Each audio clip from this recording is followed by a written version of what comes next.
adiei, sim, eu posterguei, mas não tem escapatória. X-Men 97 é o maior sucesso da história do Disney Plus, e pra isso eu sei que você tá muito órfão, assim como eu, e o nosso único refúgio é os filmes, é as outras animações, mas é claro, os quadrinhos. E pra você não ficar perdido, que arrependimento, porque é muito grande a pauta, mas tá aqui finalmente o guia definitivo de leitura dos X-Men. Definitivo não, que ainda tá lançando, né? Então daqui a uma semana já tá atrasado, já tá obsoleto este guia.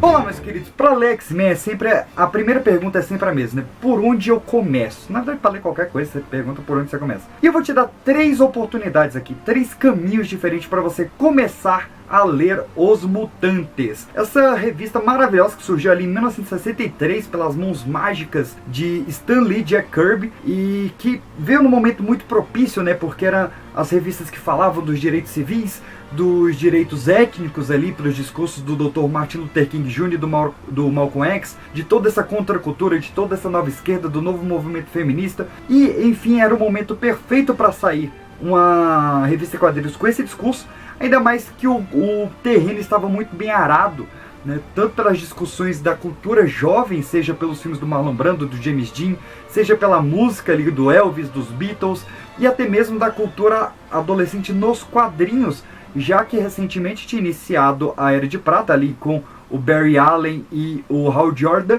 e na Marvel principalmente ali com o Homem-Aranha, e já tinha tido algumas super equipes, né? Já que foi criado recentemente, 2 anos antes, o Quarteto Fantástico e a Liga da Justiça. Então tudo ali já havia sido testado, e nas próprias palavras do Stan Lee, né, ele não tinha mais ideia de como criar os poderes para o seu novo super-herói, até que sua esposa, em seu leito de cama, deu a sugestão de que esses heróis já nascessem com esses poderes, e aí veio toda a criação dos X-Men. Parece perfeito, mas na época não era tão querida. Então, o seu primeiro caminho é o mais óbvio, que é começar a ler por X-Men 1, mas é o que eu menos vou recomendar aqui hoje, porque muito verborrágico, a arte do Jack Kirby é genial, mas não para iniciar hoje em dia. Se você não está acostumado a ler HQs dos anos 60 e 70, ela pode ter ficado realmente como registro do seu tempo, e muitos conceitos ali vão ser quebrados até na própria revista um pouco mais pra frente. Então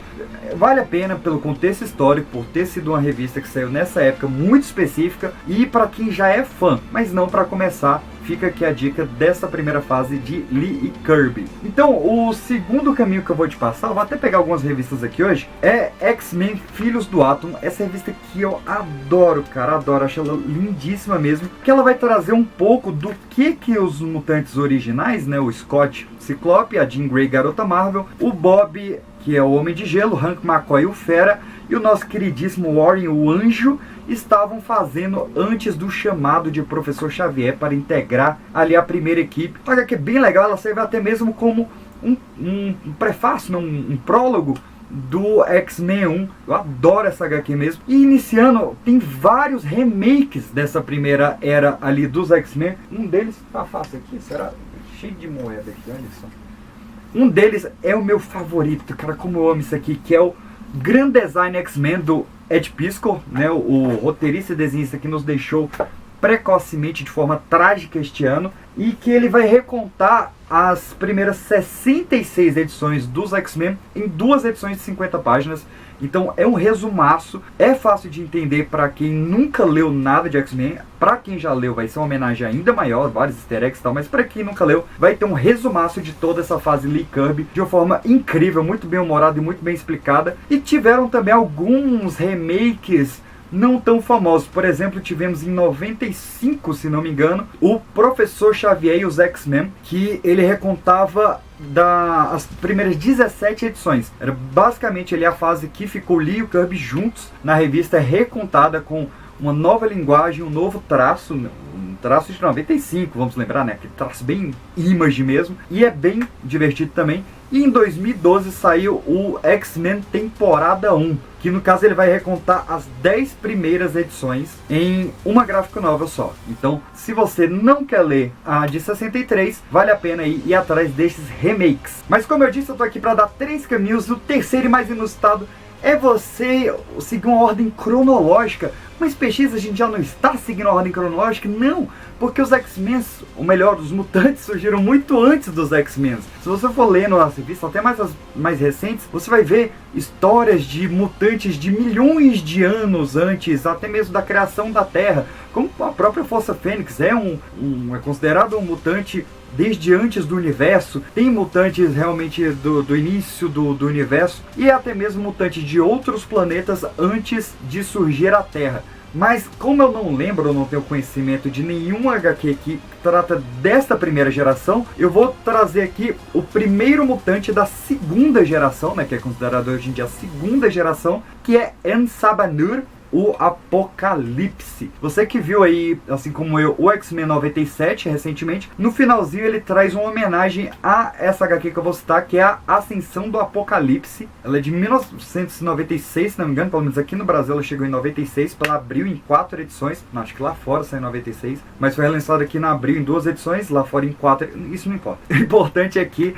ela conta a história do Ensabanor ali no período do Rei Tut, que, alerta spoiler, é o Kang o Conquistador, né? Pra quem lê Quarteto Fantástico sabe bem que o Rei Tut era o Kang. E vai trazer realmente essa história do primeiro mutante da Terra até então. Essa HQ ela teve uma espécie de sequência anos depois, que foi o Apocalipse versus Drácula.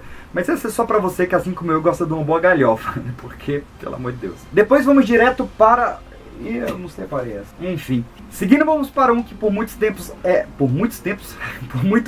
era o mutante mais antigo, que é Logan, ou James Howlett, ou simplesmente o Wolverine. Por muito tempo a graça era realmente a gente não saber a origem do Wolverine, não saber de onde é que ele tinha vindo, não saber a origem do seu fator de cura, das suas garras de adamantio. Mas em 2001 a gente tem Wolverine Origem. Eu sei, essa HQ ela originou aquele filme terrível, mas a HQ é boa. A história de quadrinhos é boa. Ela tem um 2 que não é muito bom, né? O Origins 2, tá passando aqui do lado, mas o Wolverine Origem 1 é bem legal, vai mostrar realmente a infância ali do pequeno James Howlett, por que ele adota esse nome de Logan, e toda a sua jornada ainda com as garras de osso. Inclusive tem várias histórias bem legais ainda da época do Wolverine com as garras de osso, por exemplo, X-Men Origins Dentes de Sabre, que vai mostrar ali um pouco tanto da origem do Dente de Sabre quanto dos primeiros encontros dele com Logan, e o primeiro encontro meio que oficial recontado até hoje, que saiu ali em Wolverine 10, que é, acho que tá até aqui, não é bem essa edição, mas é nessa coleção aqui, que saiu a Wolverine 10, onde tem o que seria o primeiro encontro do Wolverine com o Dente de Sabre também. E saíram várias minisséries sobre essa época do Wolverine com as garras de osso. Eu separei somente a minha favorita, que é Logan, a Trilha do Guerreiro, que saiu em 1996 também. Durante a Segunda Guerra Mundial a gente teve um grande boom, né, chamado boom dos mutantes mesmo, com o surgimento ali dos poderes do Charles Xavier. Hoje, meio que num retcon, a gente tem que os pais do Xavier temiam que ele tivesse adquirido a mutação porque eles mexiam com radioatividade, questões ali do Projeto Manhattan, e nos campos de concentração surgia Eric Lenshaw Magnus, o Magneto, o grande vilão ali dos X-Men. Não lembro se tem uma HQ específica para contar a origem do Xavier, mas do Magneto tem Magneto Testamento, que é genial, é incrível mesmo, muito, muito boa. E já que a gente está falando de primeiros mutantes, né, eu falei aqui do Wolverine, falei aqui do Apocalipse, o primeiro mutante a ser escrito foi Namor, o Submarino, que, lógico, quando ele foi criado ali em 1939, na Marvel Comics 1, não se falava que ele era um mutante, e quando ele vai aparecer realmente nas histórias dos E quando ele vai aparecer realmente ali nas histórias dos X-Men, tinha essa dúvida se ele seria mutante ou não, o Magneto tenta chamar ele e tal, mas depois foi realmente aceito que o Namor é um mutante. A história mais ou menos de origem dele, que eu acho mais bacana, é o Namor nas Profundezas, para quem quiser saber um pouco dele, e depois teve até um HQ chamado Namor, o Primeiro Mutante, apesar dele não ser cronologicamente, mas foi o primeiro a ser criado pela Marvel. Deu pra entender? Acho que sim. Quanto ao Wolverine, tem várias HQs também de participação dele na Segunda Guerra Mundial. Por exemplo, a Uncanny X-Men 268, que é um clássico da Marvel, que vai mostrar ali ele lutando ao lado do Capitão América. E também na revista Wolverine Origins, da 16 até a 20, se não me engano, mostra algumas aventuras dele ali também na Segunda Guerra, né? O Wolverine quer saber que ele esteve ali durante o bombardeio de Hiroshima, durante o desembarque do dia D e vários outros momentos chaves da Segunda Guerra Mundial. E ainda tem, mais ou menos nessa época, mas já avançando para os anos 50, uma HQ bem inusitada, que foi uma iniciativa chamada Antes do Quarteto Fantástico, onde tinha uma revista ali sobre a vida do Reed Richards antes do quarteto, a vida dos irmãos Sue e Johnny Storm antes do quarteto, e a do Ben Grimm foi em par com o Logan, na época que o Ben Grimm ele era um piloto da aeronáutica durante a época da guerra, e ele conheceu o Logan, tanto é que o nome da HQ é Antes do Quarteto Fantástico, Ben Grimm e Logan. Até onde eu sei, isso nunca saiu no Brasil, e nem é tão bem falado assim não, mas fica aqui a dica. E ali para os anos 60 a gente tem a origem de uma das minhas mutantes favoritas, que é a Tempestade. Eu vou citar aqui duas minisséries que eu adoro dessa personagem. Uma se chama Ororo Antes de Tempestade, que vai mostrar um pouco mais da infância dela ali no Cairo. Isso ali em 2005, para comemorar os 30 anos da personagem, e linkava um pouco da história dela ali com Encelanur, com Xavier, várias coisinhas bem legais. E depois a gente teve na revista Tempestade Volume 2, que foi uma minissérie em 6 edições, meio com a sequência dessa história, acho que saiu até um ano depois, 2006, mostrando um pouco mais da adolescência e vida adulta da Tempestade, antes dela entrar nos X-Men. Ainda nos anos 50 a gente tem a revista O Primeiro X-Men, que vai mostrar ali uma equipe formada pelo Wolverine, o Dente de Sabre, vão entrando outros mutantes que eu não vou estragar a surpresa porque é bem legal.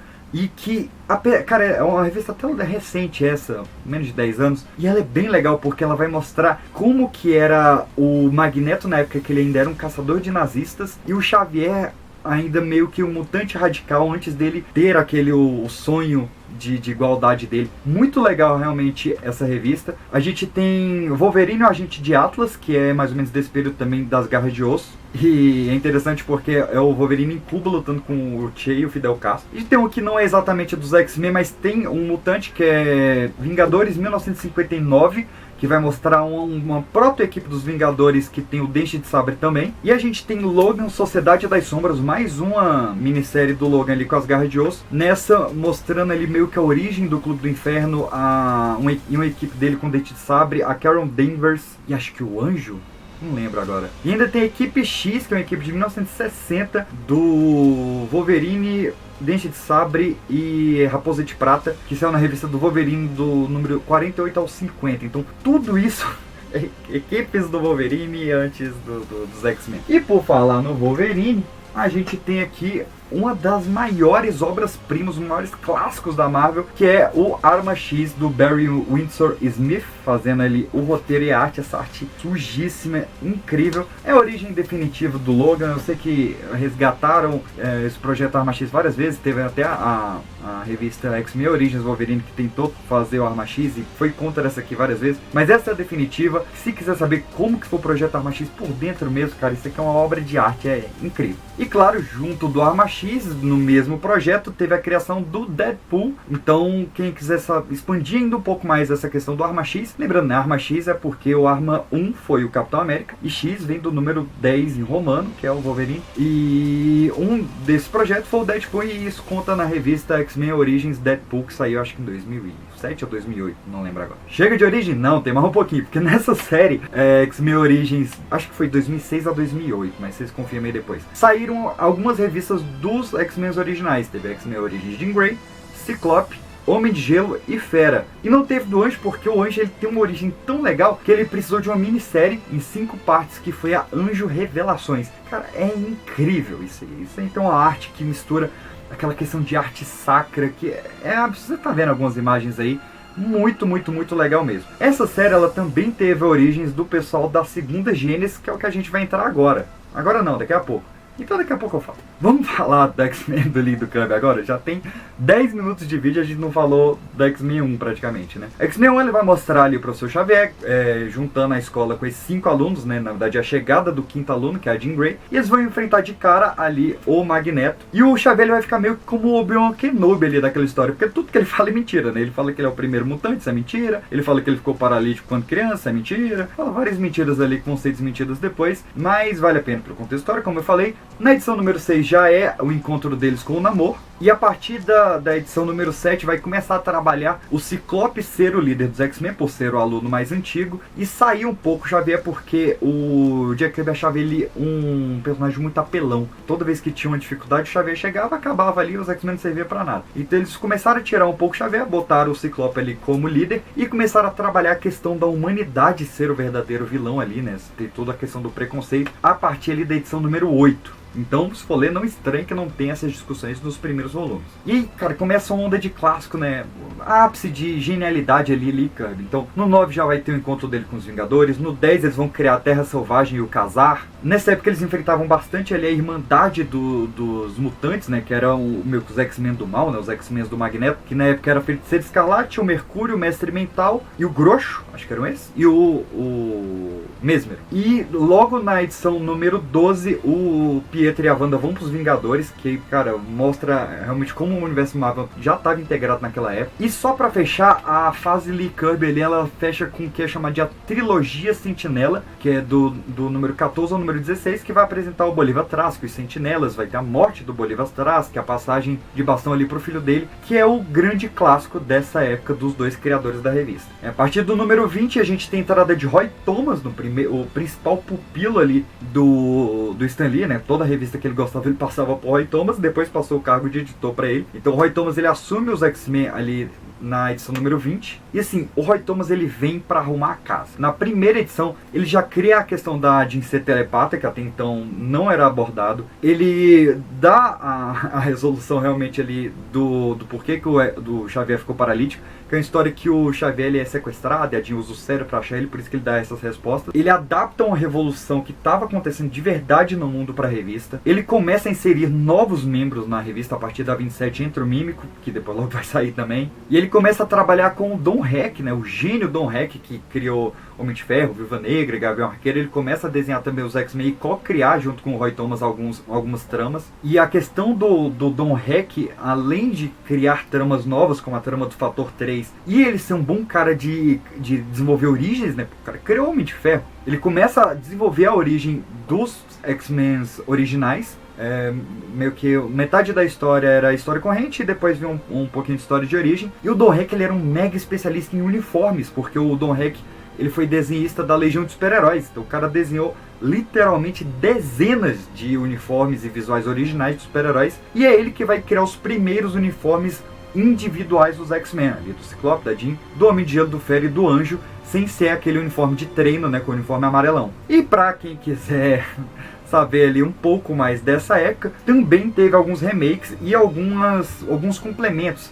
Eles acham que teve alguns furos ali que precisavam ser complementados. Então em 2008 sai X-Men Primeira Classe, que não tem nada a ver com o filme, mas é um pouco dessa época ali ainda dos uniformes de treino, com histórias meio que perdidas. Teve uma série em 8 edições, depois uma segunda série com mais 16 revistas, outra especial e Primeira Classe, anos finais, fechando ali a revista e encaminhando para a saga final ali desse primeiro volume, que a gente tem a primeira morte do Xavier. Sim, a primeira morte do Xavier. O Xavier morreu mais de 10 vezes na revista já. E a gente tem a primeira dissolução dos X-Men, que também vão se dissolver várias vezes. E nessa a gente tem uma curiosidade, porque quem assume o roteiro quando o Roy Thomas sai é um cara chamado Arnold Drake. Arnold Drake é nada menos do que o criador da Patrulha do Destino, que era considerado os X-Men originais, porque era uma equipe de desajustados, com poderes, com um líder cadeirante, e que enfrentavam outra equipe também de pessoas com poderes, né? Então tinha várias dessas coisas e vários temas parecidos ali entre a Patrulha do Destino e os X-Men. E para mostrar que não tinha essa treta realmente, o Arnold Drake, que criou a Patrulha do Destino, vem assumir os X-Men. Só pra vocês terem ideia do tamanho que Arnold Drake era, assim que ele saiu dos X-Men, ele cria uma equipe pouco famosa chamada Guardiões da Galáxia. E nessa fase do Arnold Drake, que depois vai assumir ali o genial Neil Adams, a gente tem as duas últimas sagas dos X-Men nessa primeira fase, que foram até compiladas ali na coleção de capa preta da Salvat, que é essa mesma aqui que eu mostrei do Arma X, que é o Crepúsculo dos Mutantes e o Sombra de Sauron, que é a trama dos dois novos mutantes que vão integrar ali os X-Men. No caso, o Destructor, que é o Alex Summer, irmão do Scott, né, do Ciclope, e a Polaris, que é a filha perdida do Magneto. Então vai desenvolver ali esses dois mutantes, eles vão entrar na equipe e a revista é cancelada, cara. A revista ela era relegada e ela acaba sendo cancelada e a gente tem um período dos X-Men sem revista. Eu sei que hoje é muito difícil imaginar que uma revista dos X-Men tenha sido cancelada, mas a popularidade da revista era realmente muito baixa, dos medalhões era que vendia menos, e a gente tem um longo período dos X-Men sem ter uma revista própria. E esse período, ele na época, ele saiu em várias revistas. Então, no quesito de que você pegava a revista dos Vingadores, estava o Magneto. Você pegava a revista do Hulk, estava o Ciclope, sei lá, estava o Xavier. Então eles foram aparecendo em várias revistas. E essa história também foi recontada em 99, acho que pelo John Byrne, se não me engano, na revista X-Men Anos Perdidos, ou Anos Ocultos, não lembro agora, tá passando aí no lado. Foi uma revista em 22 edições que contava realmente esse período entre o Sombrio de Sauron e a próxima fase que a gente vai falar já já. E o que é importante nessa fase? Porque numa história da Amazing Adventures número 11, da 11 até a 17, a gente tem o Hank McCoy, que era o Fera, que na época era só um grandalhão, realmente com mãos e pés grandões e que andava de forma meio primata. Acontece um acidente que ele fica azul. Então é só agora que o Fera vai ficar azul. Isso é muito legal. E só para eu não esquecer, nessa época, cronologicamente dentro da história da Marvel, a gente tem o enfrentamento dos X-Men com o Hulk, que foi recontado em 2014 na revista Hulk Selvagem. Que é o Hulk enfrentando os X-Men naquela época, por que ele tá enfrentando e tal, é bem legalzinho. E já que a gente tá falando de Hulk, na revista Incrível Hulk 180, ali em 1974, né, voltamos do nada, 40 anos no tempo,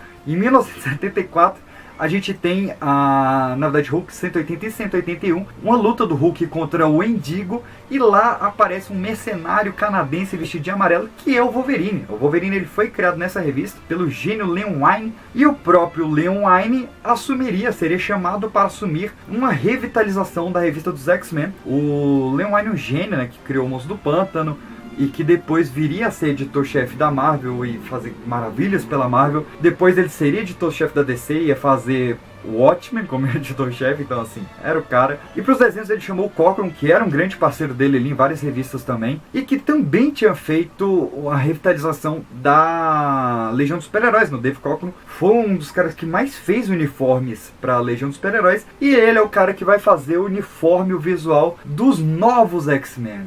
É criada ali em 1975 a Giant Size X-Men, que foi republicada várias vezes no Brasil, mas eu adoro essa edição aqui da Panini, que é o Segunda Gênesis. Dá pra ver que ela tem um verniz, caramba, e a luz desse quarto é uma merda também. Mas aqui sai a revista de Len Wein e Dave Cockrum, que apresenta estes novos maravilhosos X-Men, né, o russo Colossus, a africana Tempestade, o canadense Wolverine, o alemão Noturno, o Pássaro Trovejante ele é indígena americano, e o Solaris é japonês, e ainda tem o Banshee que é irlandês. Todos introduzidos ao mesmo tempo. O único que existia realmente era o Wolverine, que tinha surgido ali na revista do Hulk, mas foi completamente remodelado, principalmente porque o Len Wein ele sai da revista para virar editor-chefe da Marvel, o Dave Cockrum vai para DC, e quem assume a revista é um iniciante chamado Chris Claremont, e um cara que tava realmente já bombando ali nas HQs, que é o John Byrne. Mas ó, eu tenho aqui as duas primeiras revistas aqui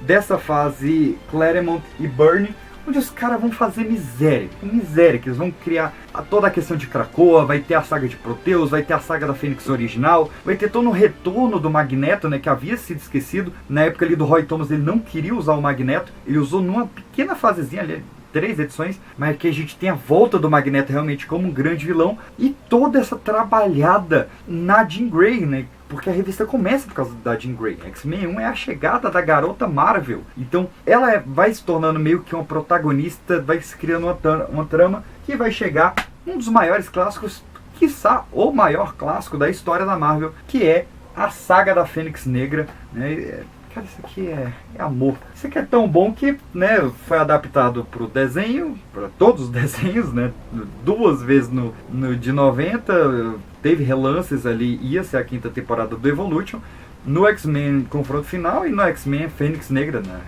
leva até o nome. Então, eles sempre batem na tecla porque é realmente um clássico absoluto. Infelizmente nunca... Não, no desenho foi bem adaptado. Sim. Eu ia falar que nunca foi bem adaptado. Eu tô saindo da pauta. O importante é que, nessa época, para dar um pouco mais de espaço para esses novos X-Men, alguns dos originais foram saindo. Então, o Fera foi virar um dos Vingadores, e tanto o Anjo quanto o Homem de Gelo, eles foram integrar uma equipe nova que era chamada de Os Campeões. Então, eles foram realmente crescendo, cara. Os X-Men, eles foram de revista cancelada para a revista mais vendida da Marvel, com toda essa integração do Claremont e do Byrne. Os dois já tinham trabalhado juntos na revista do Punho de Ferro. Inclusive tem um crossover bem legal dos X-Men com o Punho de Ferro, que é na Punho de Ferro 15. E tem mais um remakezinho, que é a Uncanny X-Men. Eu nunca sei como que tá traduzido, porque eles traduzem Uncanny de várias formas diferentes no Brasil. Mas é a Uncanny X-Men Primeira Classe, uma revista em 8 edições, saiu ali em 2009, que conta meio que novas aventuras, né, um lapso de tempo ali, entre o fim da saga de Proteus e o início da saga da Fênix Negra, bem legal também. Mas enfim, eu não vou estar aqui contando a trama da saga da Fênix Negra, porque ou você já leu ou você tem que ler, não tem meio termo. O importante é que essa saga, ela mata a Jean Grey, porque a Jean Grey, ela iria ficar sem a Fênix, ia sair de boa, mas o Jim Shooter, que era o editor da época, mandou eles reescreverem, redesenharem a edição, porque ele não aceitava que a Jean ficasse viva depois de ter matado zilhões de pessoas ali quando ela absorve um sistema solar. Então a gente tem realmente a morte da Jean Grey, e isso tudo vai começar uma rixa entre o próprio Claremont e o Byrne, e eles vão meio que se desentender no estilo de Kirby e Stan Lee, ou de Stan Lee e qualquer outro artista. Mas eles vão meio que... um escreve e o outro desenha meio separado, apesar que eu também estou fugindo da pauta de novo, vamos focar. O importante é que, mesmo brigados, eles fazem um clássico que está aqui.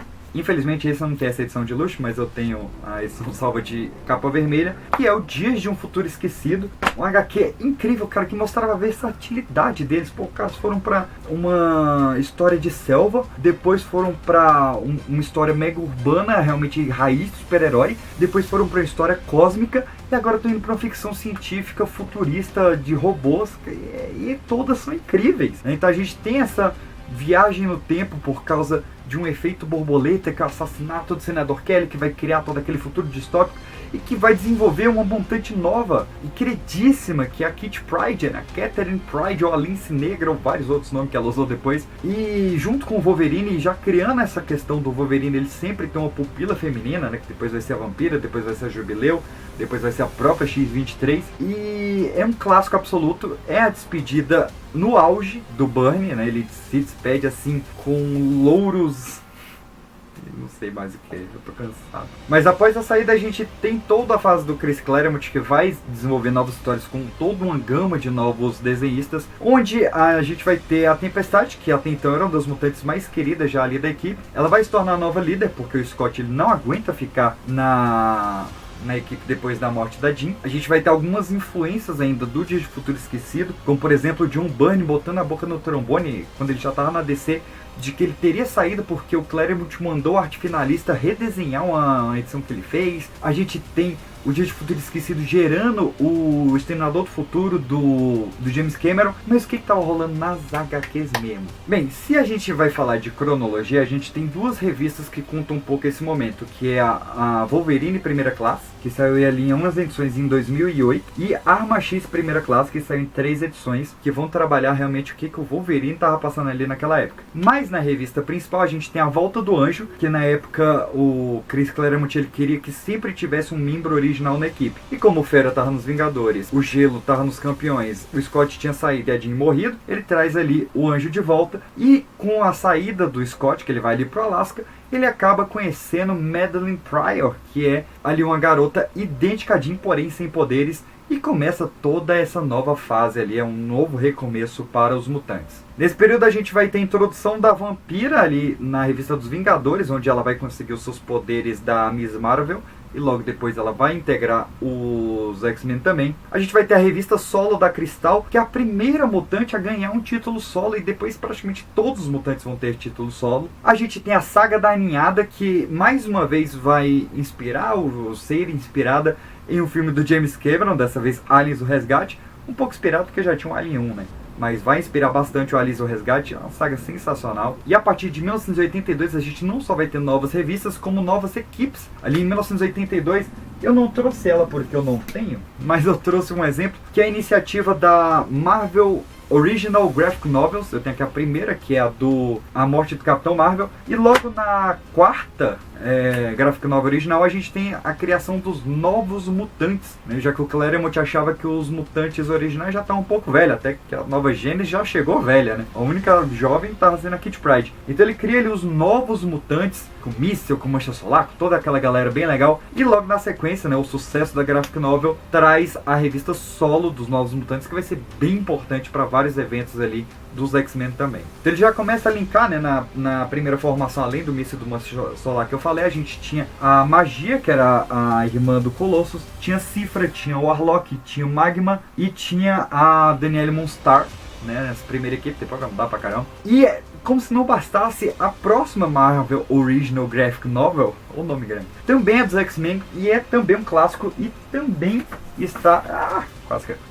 está nessa edição aqui da Salvat, que é a Deus Ama, o Homem Mata, um clássico dos X-Men sobre preconceito religioso, cara. Acho que junto com Surfista Prateado Parábola são duas das maiores histórias de super-heróis de quadrinhos sobre religião. É incrível toda a criação ali do William Stryker e enfim, leiam, é incrível. Baseou bastante o X-Men 2, né, mas com severas adaptações. Ainda em 82, bom frisar, a gente tem a criação da revista solo do Wolverine.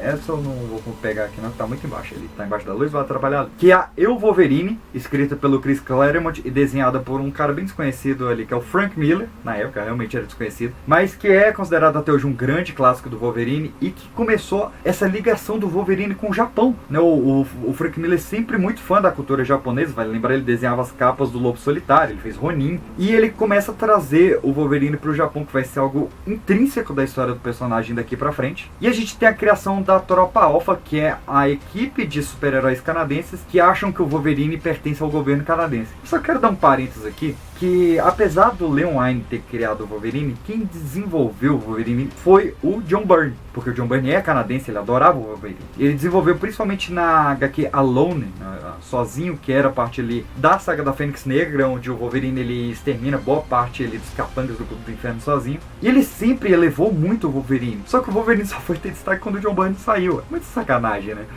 Ele foi o Byrne saiu, o Wolverine tem revista própria, tem equipe, tem tudo.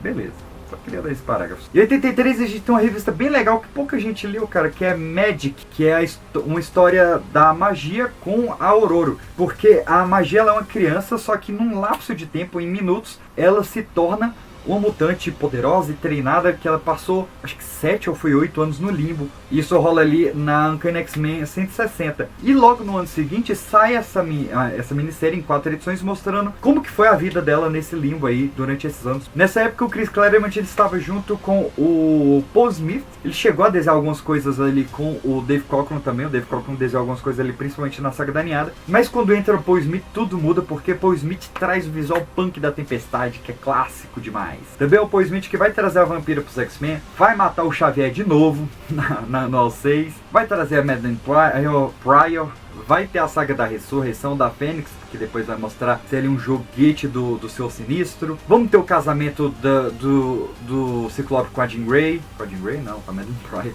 Não, peraí, corta o casamento. Vamos ter o casamento do Wolverine com a Mariko. E depois que o Paul Smith sai, entra o pupilo de John Romita, né? John Romita Jr., que já vinha desenhando algumas coisas ali no Homem-Aranha, e chega agora para os X-Men para trazer casamento do Ciclope com a Madeleine, trazer a gravidez da Madeleine, que vai nascer o Nathan, vai chegar a Rachel Summers num futuro alternativo bizarro. Vai ser realmente uma grande revolução para a chegada de 84, onde começa a maluquice. Em 84 a gente tem a minissérie X-Men Os Micronautas do Bill Mantlo, que é bem ruim. A gente tem a Bela e a Fera, que no caso é uma história de romance da Cristal com o Fera. Até hoje eu acho que eles só fizeram isso por causa do trocadilho do nome. Mas a gente vai ter Kitty Pryde Wolverine, que é bem legal, né? Uma história ali no Japão, mostrando um pouco do passado dos dois. E após as Guerras Secretas, a gente ainda vai ter ainda mais do que foi mostrado aí nessa temporada de X-Men 97, né? Além dessa questão da Madeline Pryor, que ficou ali nos primeiros episódios. Mas a gente vai ter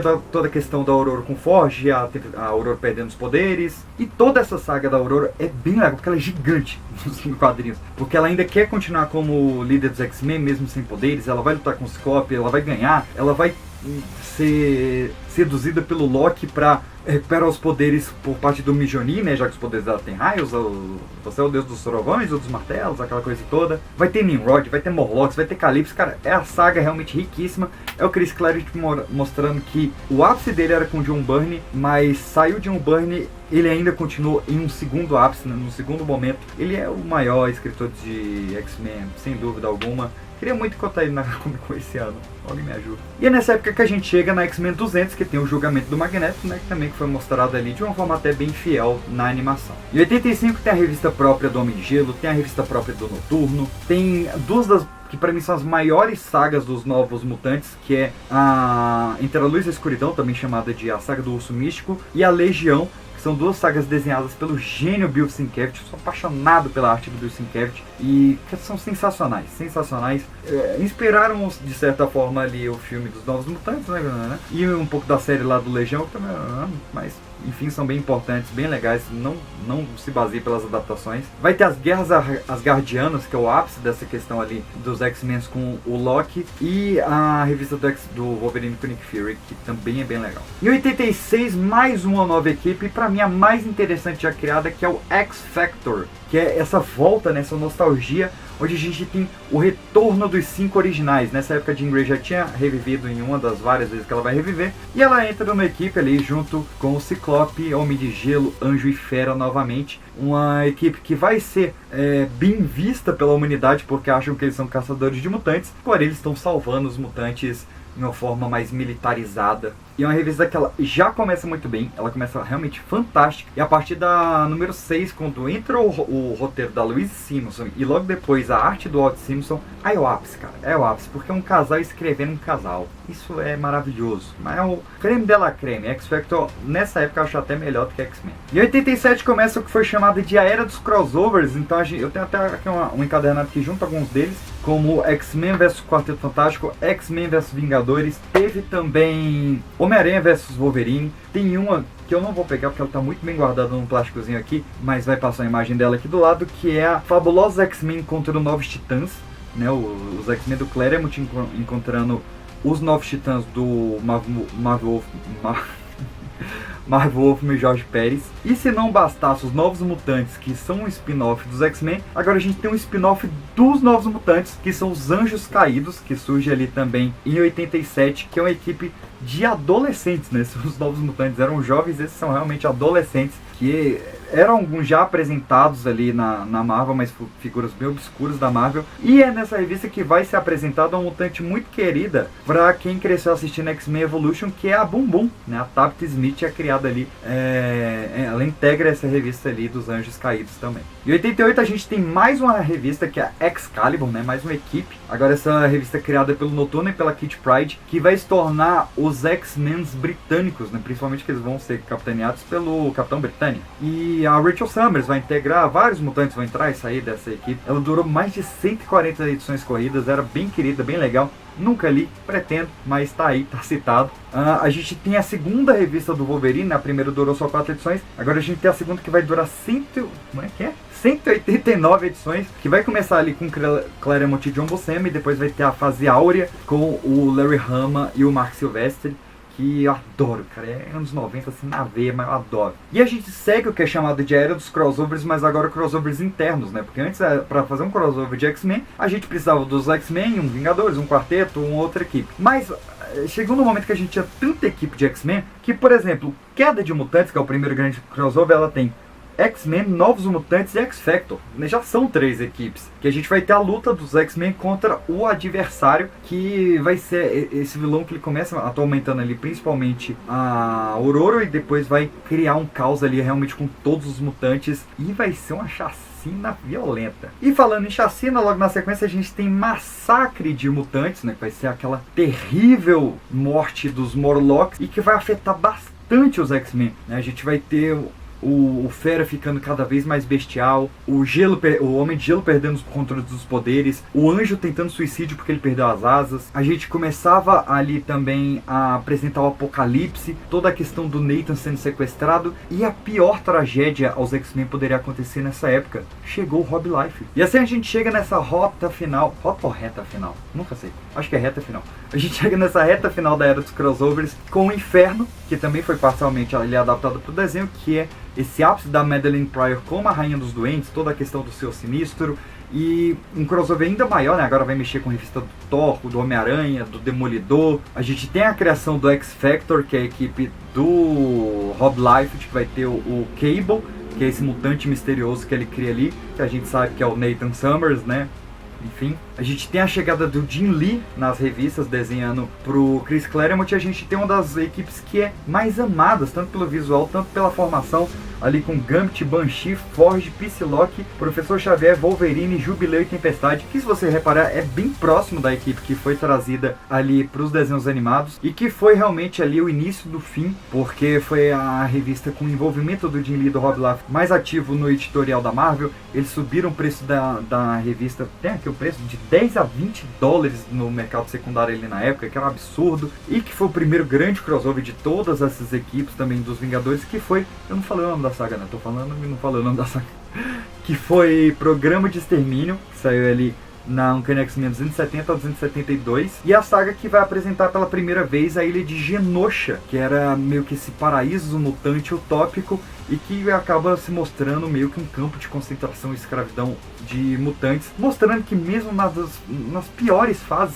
os X-Men ainda eram bons, ainda eram inventivos, ainda tinham histórias bem bacanas. E com isso a gente encerra essa primeira parte, né? Eu corri aqui de 63 até 90, mas realmente não dá pra fazer tudo no vídeo, só o tamanho que ficou esse vídeo. A gente só falou de 2 décadas praticamente, né? E 2 décadas e meia. Mas eu acredito que mais 2 vídeos a gente termina aí por passar toda a saga dos X-Men. Eu fico por aqui. Dá um like e um comentário para que esse vídeo realmente tenha as outras 2 partes.